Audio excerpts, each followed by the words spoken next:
Hello and welcome to a slightly different episode of The Ed Factor.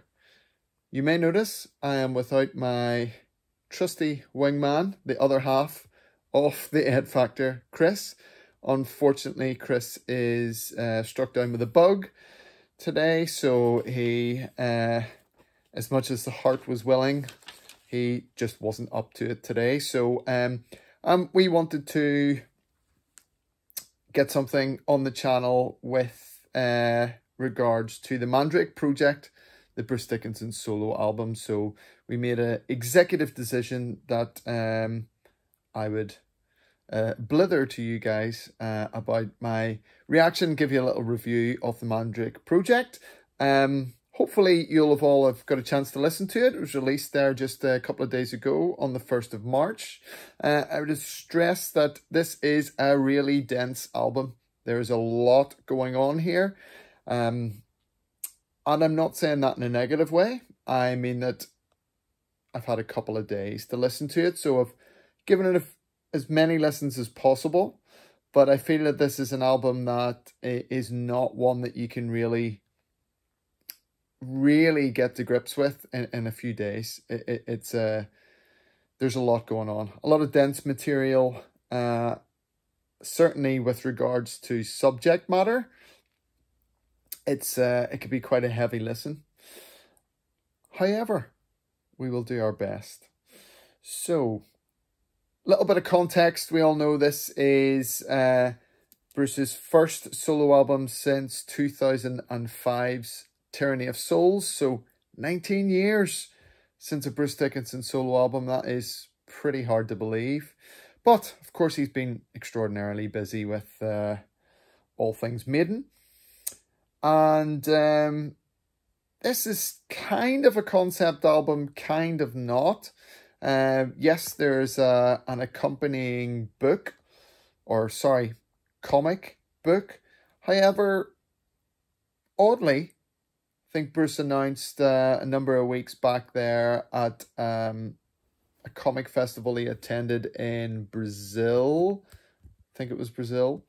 He said that the comic and the album are not strictly linked. There's a loose connection between them, but that the music album doesn't really just tell the story that's in the comic. So connected, but they're two separate entities.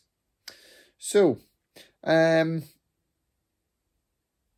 Bruce Dickinson's website, it describes the Mandrake Project as not just an album, but a story of power, abuse, and the struggle for identity set against the backdrop of scientific and occult genius. It then has a list of the characters. You should go on to the Mandrake Project website and you've got a list of characters that you can look up. Dr. Necropolis, Lazarus, this, that and the other. So if you want to delve into that, if you've ordered the album with the graphic novel, with the comic, then that'll help you give a bit of backdrop and context and stuff like that. However, I don't have those yet. Don't know if I'm going to order the comics or not. So far, I've just been streaming it, listening to the album on Spotify. That might be enough for me, but I don't know. I like the Mandrake Project t-shirt, so I might go the extra bit and get the comic book. I will see. He has got famed and renowned illustrators in to do the comics. So yeah, it's been professionally done, I have to say. By the looks of it. So anyway, enough about that and on to the music. So the album kicks off with the Afterglow of Ragnarok, which was, of course, the first single. Or, by the way, the album is just under an hour and in total. So substantially shorter than the kind of, hour and a half epics we've got from Maiden albums now. The last couple of Maiden albums have been around that length, haven't they? An hour and a half type thing. So this is more like a traditional metal album. An hour is thereabouts, isn't it? But yes, the Afterglow of Ragnarok, of course, co-written by Bruce and his longtime collaborator Royce, who is on guitars and who has produced the album. And I think, although Tanya O'Callaghan is drafted in as the bassist for the tour, I think Roy may have played the bass on the album. But anyway, Afterglow of Ragnarok, 5 minutes 45 seconds. This track feels really epic, although it's only 5 minutes 45. And I think it's a really good opener. Atmospheric build-up intro, which is quite in keeping with Bruce and Roy, you know, Tyranny of Souls, and quite a few tracks as well to have that kind of atmosphere. So it really opens the album really, really well. And instantly you get this huge down-tuned riff coming in just after that atmospheric build-up. And you know that the production is big, it's huge, it's heavy. And that's what we come to expect from Bruce and Royce when they collaborate. So yeah, really huge crushing riff, yet it's quite a bouncy and playful riff. So we have quite a dark tune, yet it's got this kind of bounce and playfulness to it. I would say the song is loosely about death and rebirth and circle of life, that type of thing. So themes that are not that hard to get your head around. And of course, with the Ragnarok thing, there is a nod to Norse mythology. I think Bruce sounds fantastic here. I think the chorus is really, really strong. And although probably not a typical single, there are other tracks that are probably more traditional single material. But I think quite deliberately wanted to set the stall out here that this is going to be an album of complexity. And yeah, great tune, ripping solo as well. And yeah, the video is, as I'm sure you've all seen, both humorous and dark at the same time, with Bruce Dickinson running around looking like Emperor Palpatine out of Star Wars. So yeah, cool. Really, really do like the tune and the theme, the chorus, from the night the sun will rise again. It's easy to get your head round, and certainly easier than some of the other material that's on the album. So good opener. Track 2, another Bruce and Roy co-write, 4 minutes 48 seconds, is Many Doors to Hell. This track is apparently loosely based on Prometheus Unbound by Percy Shelley, and I think it was written in the 1800s. Basically, Prometheus defies the gods and gives humanity fire, and suffers for eternity. But that was the price to pay for love. So that is kind of, I think, the general theme of this track. This to me is musically a nod to, it's more classic rock territory. Although with Royce's big guitar sound, it's more of a nod to Tattooed Millionaire, whereas the opening track is more of a nod to, you know, you're more on Tyranny of Souls, Chemical Wedding ground. This is a nod to Tattooed Millionaire, and this is something that I'll just point out, that through the album, this as a Bruce Dickinson album more than any others, this feels like Bruce is nodding to different eras within his own solo career. There's lots of different elements. He points towards different albums, I think. And that may be that the songs have been written over a long period of time. Or it may be that he's in a reflective mood. Maybe a little bit of both.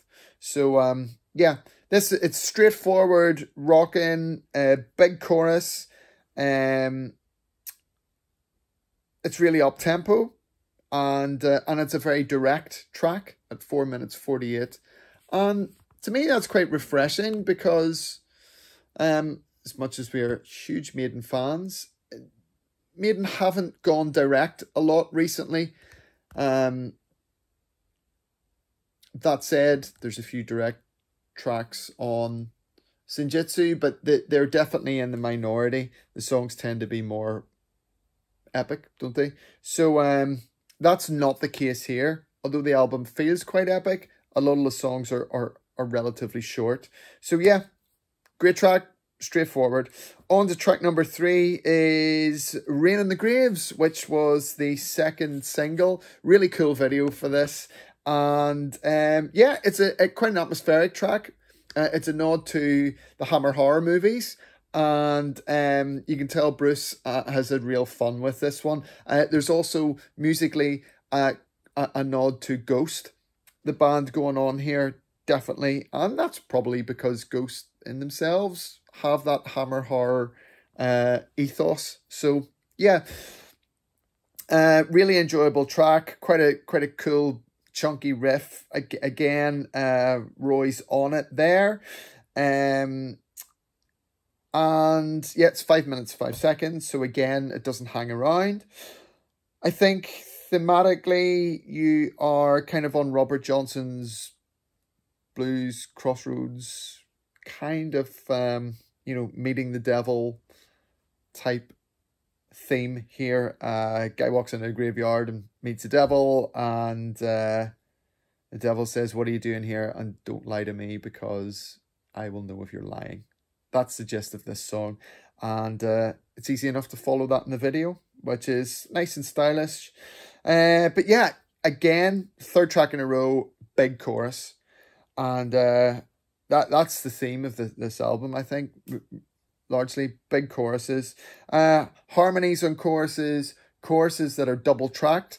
That is soundscape wise, that's a palette of sounds we're looking at here. And again, I think that's really refreshing, because in Maiden albums there's not a lot of double tracking goes on. You know, it tends to be one vocals. There's not a huge amount of harmonies on the last number of Maiden albums. So yeah, this is different. It's more riff based, chunky riff based than Maiden stuff. So it's good that Bruce is well, his solo work is different, isn't it? So yeah, I think also has to be pointed out, a really, really cool and well crafted guitar solo by Roy here. Yeah, it's got real dynamics and build to it, and cool to hear Bruce's evil cackle laugh towards the end of the track as well. So yeah, really love that song. On to one of probably the most interesting tracks on the album, Resurrection Men. And another co-write by Bruce and Roy. See, Bruce has just dropped a little making off video about this today. And yeah, he says how it's very Dick Dale. For those of you who don't know, Dick Dale was like the inventor of surf guitar. If you think Pulp Fiction, that theme, that's Dick Dale. Yeah, so that's the intro of this song. It has that kind of Dick Dale vibe, and Bruce is playing bongos on it as well. Listen to the momentum that intro has. A lot of it's coming from the bongos and stuff. So yeah, it's really, really cool. Cool verse, and then again a big catchy chorus comes in, and it's quite up tempo, and then all of a sudden takes a left turn, and there comes a big sludgy Black Sabbath-esque Tony Iommi riff, and yeah, that's got a real groove and stuff to it. I think this song is kind of like a Lazarus Raising the Dead type theme lyrically. I'm not going to pretend I know the meanings behind all of the songs. I don't. I'm just giving you my thoughts and stuff. But that's the vibe I'm getting.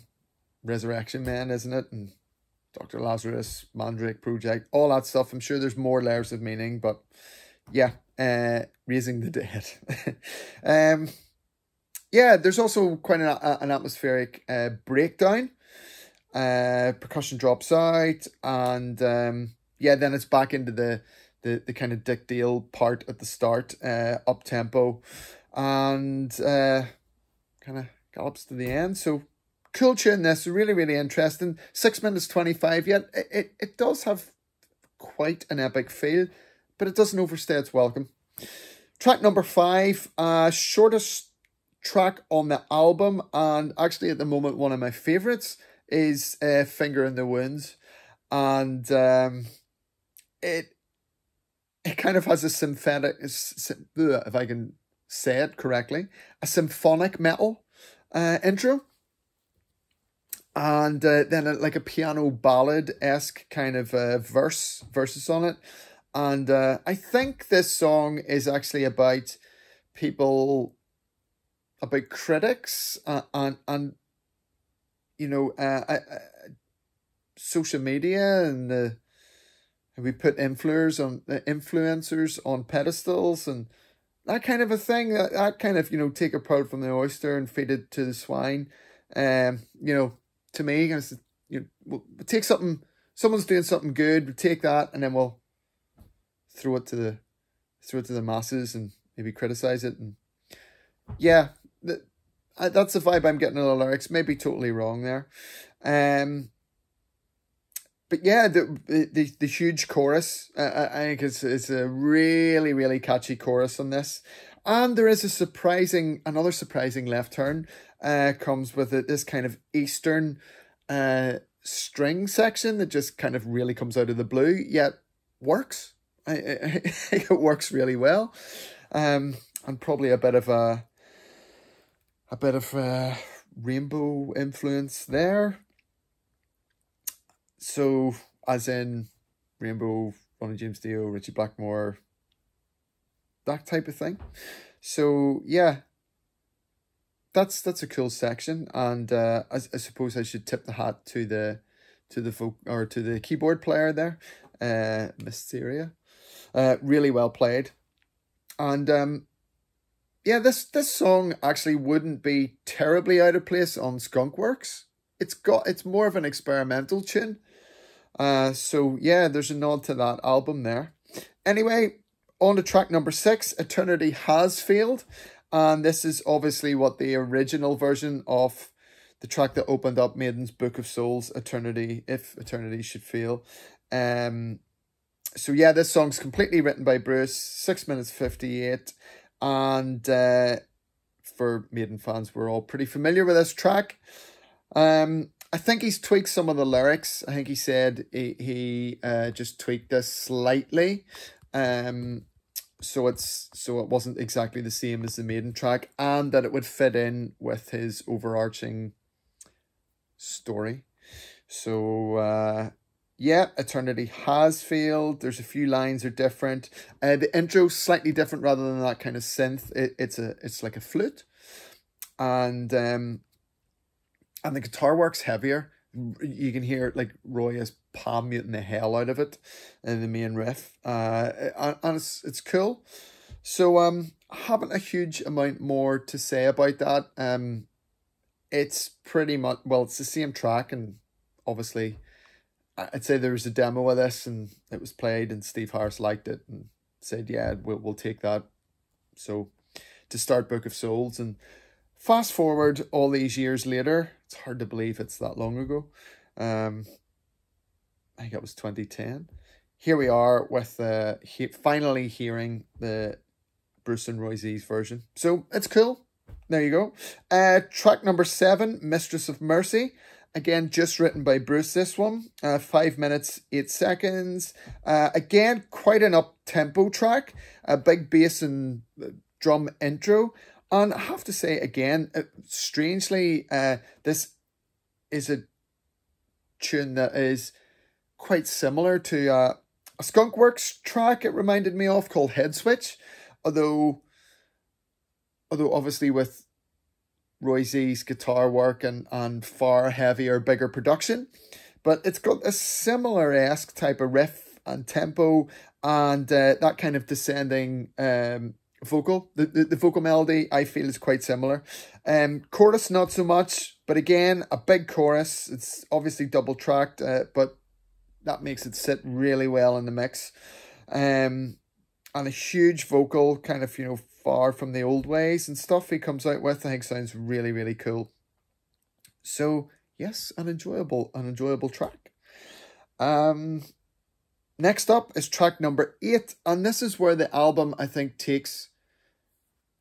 goes off in a different direction. So far, it's been fairly straightforward, but this is where the real dense material comes in. Facing the Mirror is more of a ballad track, is quite melancholy. And I guess it's the mood of the album shifts to a trippier, more melancholic vibe from this point forward. Now, this is quite a short song, 4 minutes, 8 seconds. But quite deep lyrically. I think this is a song about aging. And I think there's also nods to alcohol abuse in it. Maybe I'm wrong about that, but there's some lines that I'm thinking, yeah. But yeah, it's about getting older. And yeah, looking at yourself in the mirror and perhaps not recognizing what you see, this kind of stuff. So it could also be self-doubt, self-analysis. And there is a really nice acoustic solo in this track as well. And that solo is played by the man himself. It's played by Bruce. And it's really cool. I actually thought it was a cool guitar solo, and I thought it was Roy. But yeah, I've reading a couple of articles on the album. That was played by Bruce himself. So yeah, really, really interesting track, that one. Vibe-wise, I think we're going more onto some of the dreamier aspects of Chemical Wedding from this point onwards. And this is onto the epic Shadow of the Gods. This is a 7-minute track, just over 7 minutes. It's a Bruce and Roy co-write again. And yeah, the line, and so we lay, immediately anyone who knows the Chemical Wedding will have thought the Chemical Wedding. And that track, The Alchemist, the closing song of the Chemical Wedding, there's a huge kind of nod to that, I think, here. This song was apparently written about 20 years ago, and Bruce originally wanted this to be part of his Three Tremors project, which was him and Rob Halford from Judas Priest, and he wanted Ronnie James Dio, but apparently because Rod Smallwood didn't really get along with Wendy Dio, it ended up being kind of going to be Jeff Tate from Queensryche. But anyway, the thing never quite happened, my understanding. I think there was a couple of tracks done with him and Halford or whatever, but anyway, so this song is sat in a hard drive or something somewhere for 20 years. It's very melancholic, and you get that vibe as the track goes along, but then it vocally really opens up into this huge vocal, as he says the line, journey on beyond the stars. It's a massive vocal, and he's really, really ripping it out here. And it's quite dense material. Then it gets heavy when you kind of, I wasn't really expecting it to. I thought this was going to drift like this. But yeah, and it finishes, then it gets heavy and then kind of tips back into that alchemist-esque Chemical Wedding brooding feeling, and it's really quite beautiful. So that's how this track ends off. A really interesting epic track, I think. And speaking of epic tracks, the closer of the album is Sonata Immortal Beloved, and this is without doubt the deepest track on the album. It's about 10 minutes long or so. It's intense, emotive, trippy. I think it's a song about mortality. It's like a stream of consciousness about death, you know. I think Rolling Stone describes this as a 10-minute stream of consciousness meditation on death. So there you are, deep stuff. Musically, so the song has a few things going on, quite a lot going on. On the one hand, stuff that'll be more familiar to us rock and metal fans are that I feel there's a nod here to Tyranny of Souls, the song, and to Believal, the song on Tyranny of Souls. Both of those songs sound a little bit similar. And both of those songs in turn had a nod to Black Sabbath, the song. This song has that, musically, that kind of vibe to it. However, it also has really similar chord changes. Apparently, Roy studied the chord changes to Beethoven's Moonlight Sonata. He was inspired by watching the Beethoven biopic, Immortal Beloved, hence the name of the song. And if you just pop Beethoven's Moonlight Sonata into YouTube, have a listen, you'll hear it's really similar. So there's nods musically. And yeah, lyrically, this is deep stuff. We're talking about death and love, and you know, it's almost like the kind of thoughts of someone who's dying and they're afraid, and you know, save me now, that type of thing, and everything's bleak and there's no real hope, and that's the vibe I get off this. I also get quite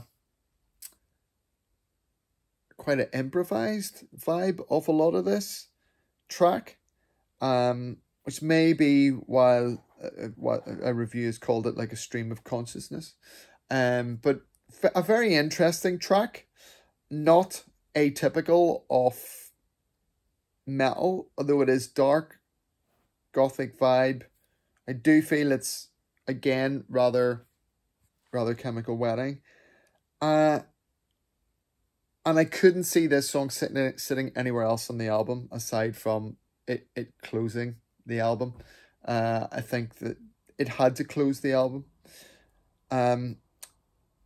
It's also a song, I think lyrically it's also about Sleeping Beauty, strangely.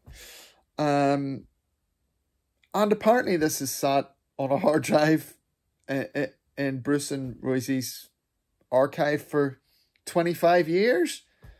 Bruce has said he'd kind of completely forgot about it and was digging through tracks and things and came across it, let his wife hear it, and she was like, it's one of the best, most emotional things you've ever sung. Are you crazy? You haven't released this? So that's where that song has come from. And I suppose this brings me to final thoughts on the album. I think it's hard to give this a proper review in after only having this for a couple of days. I always feel that you need an album for a while for it to really percolate in your mind and for it to sink in.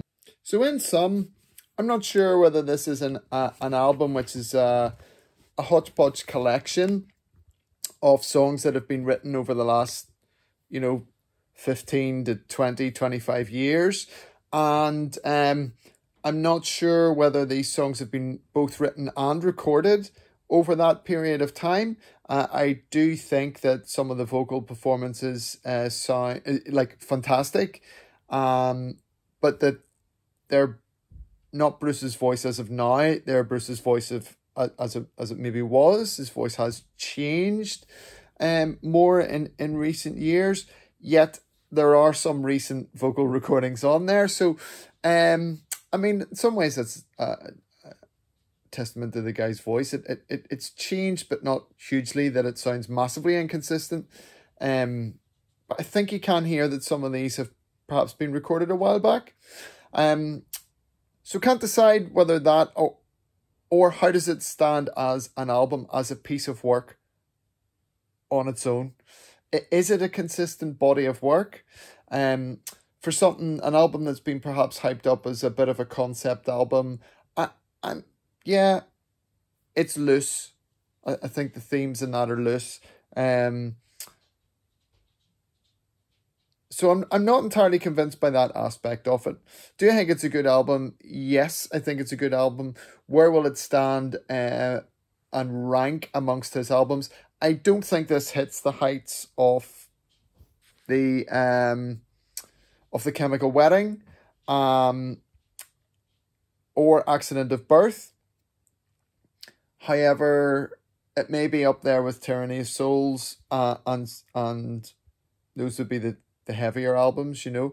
But hard to say. Needs a bit more time.